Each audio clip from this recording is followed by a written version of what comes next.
Shannon, thank you so much for joining us. I just want to put this to you. Take a couple minutes. You're sitting at dinner with President Obama. He invites you upstairs to the White House. He says, I need some time with you. Tell me what I need to know when I face this guy in a debate. What do you say? Well, I think that the most important thing is to really focus on his values, because I think that for, it's almost 20-some-odd years now that Mitt Romney has been running for higher office, and I think that it's really the values that are lacking there, and I think that that's what they're trying to do. I think that that's what this whole thing about Bain is and his record at Bain, and it's what I tried to do in 2002, is really talk about values. There's a difference between someone who cares about middle-class people, who cares about investing in the infrastructure and the educational system so that all people have a chance to do well. That's what I'd tell him. Well, what would you say to make it relevant to people? How does the president make it relevant to people that he was a swashbuckling, even ruthless business guy who made a huge amount of money quickly because he was willing to push the edges, push the envelope, maybe cost people their jobs, lots of them? How does that affect the average person right now? I'm asking you to tell you tell the president what to do in this kind of a debate. How's it relevant that he may have been an SOB as a business guy? Related.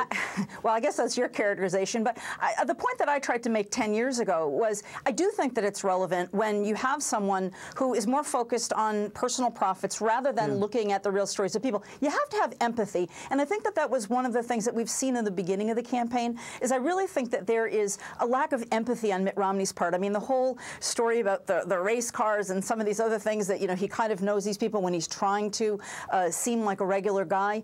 I think that he does lack empathy, and that lack of empathy it bleeds into not only his business practices, but more importantly for the people of this country, the lack of empathy will bleed into how he invests in the future for the majority of people in this country. Okay, let's nail one of the biggest issues of the campaign, at least right now, which is what role he played in outsourcing all those jobs to overseas, basically costing Americans their jobs by sending those jobs overseas. The discussion we're having now is about Bain and what he did at Bain Capital, and whether he actually oversaw the company's migration toward outsourcing. And this is critical in this campaign right now. You hit him with that line of attack in 2002, 10 years ago, in the Massachusetts governor's debate. Let's watch you in action against Mitt on the very issue of Bain Capital and outsourcing. The fact is you were still signing documents as CEO of the company while you were away. And as a matter of fact, in the summer of 2001, when you were leaving the Olympics, you actually made a statement in the paper that in the summer of 2001, you were finally relinquishing 100% control of your position within Bain. And so apparently you hadn't relinquished that beforehand. Did that help you in the campaign? Did it mean much to voters that you nailed him for having been responsible, at least technically, for costing all those jobs? I didn't nail him because he basically said I was not telling the truth. And ultimately, at that point in time, it was, we were getting outspent close to 3-1 in those final, weeks and months of the campaign. So trying to make that point wasn't as easy. And I also think it was more difficult for us because people had heard some of this before. I think they kind of understood it because Ted Kennedy had raised some of the same issues in the 1994 election. It worked for Ted Kennedy, but I think that maybe people were either giving him a pass or, or what, I don't really know. But I don't think that it was as effective. But I think now it's more effective for an audience, a national audience of people who really haven't seen that sort of set of values or that hypocrisy, if you will. He seems to enjoy the formality of a debate, Mitt. He's a formal guy.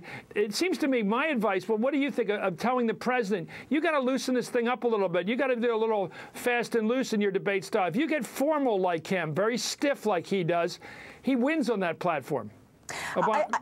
The thing I've noticed, and I think, again, during my campaign and other places, I think he has a very tough time when he's unscripted. The times where he's made most of his mistakes is when he goes off message. And I think the more that President Obama can actually have a conversation and get him to go off script and to engage him on a very personal level, I think that will perhaps benefit the president. I'm with you completely, Shannon O'Brien, so much. I completely agree, because if this is just a battle of rehearsed lines, Romney could win this thing, because he's pretty good. He can memorize as well as anybody can. I think that Obama is going to have to show his heart versus Romney's heart, and ultimately that core, that set of values, and that empathy. And I think that that's going to be ultimately what this comes down to. And Bain is just setting the table for that. Well, call up David Axelrod and get an appointment. It sounds like you know what you're doing. Thank you so much, Shannon O'Brien of Massachusetts.